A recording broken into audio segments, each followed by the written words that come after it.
Kuwait میں Pakistani community سے خطاب کرتے ہوئے وزیر اعظم نواز شریف نے کہا کہ آمریت کے دور میں ملک کے حالات بد سے بدتر ہوئے اور دہشت گردی کے باعث ملک کی ترقی رکی، جس کے باعث ملک میں دہشت گردی اور بے روزگاری میں اضافہ ہوا۔ جبکہ 90 کی دہائی کے ترقیاتی کام جاری رہتے تو آج پاکستان ایشین ٹائیگر ہوتا۔ سمجھ نہیں آتا 7 سال جلا وطنی کاٹنے کے اسباب کیا تھے۔ نواز شریف نے کہا کہ حکومت سنبھالی تو بہت سے چیلنجز درپیش تھے، مگر اب پاکستان ترقی و خوشحالی کی طرف بڑھ رہا ہے اور توانائی کے منصوبے تیزی سے مکمل ہو رہے ہیں، جبکہ منصوبوں کی برق رفتار تکمیل کا چینی دوست بھی اعتراف کر رہے ہیں۔ وزیر اعظم کا کہنا تھا کہ آج ملک میں LNG سے بجلی کے کارخانے لگائے جا رہے ہیں، بجلی کی لوڈ شیڈنگ پر ہونے والے ہنگامے ختم ہو گئے، جبکہ 2018 سے ملک میں سستی بجلی فراہم کی جائے گی۔ انہوں نے کہا کہ PSL کا کامیاب انعقاد پاکستان میں کرکٹ کی جیت ہے، جبکہ جو سب سے زیادہ بھاگ دوڑ کرتا ہے جیت اس کا حق ہے۔ وزیر اعظم نواز شریف نے کہا پاکستان نے عراق سے جنگ میں کویت کی مدد کی، لیکن کویت کا ساتھ دینے پر بہت سی سیاسی جماعتوں نے مخالفت کی تھی،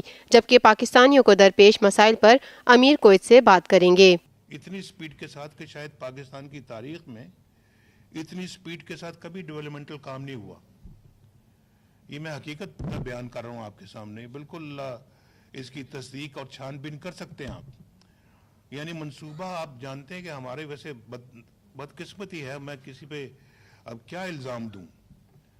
میرا خیال ہے کہ بہت سارے لوگ جانتے ہیں، یہاں میڈیا بھی پاکستان سے آیا ہوا ہے، موجود ہے، میڈیا کے حضرات یہاں موجود ہیں، بیٹھے ہوئے، وہ مجھ سے بہتر جانتے ہیں کہ ایک منصوبہ شروع ہوتا ہے وہ 10 سال مکمل ہونے کا نام ہی نہیں لیتا۔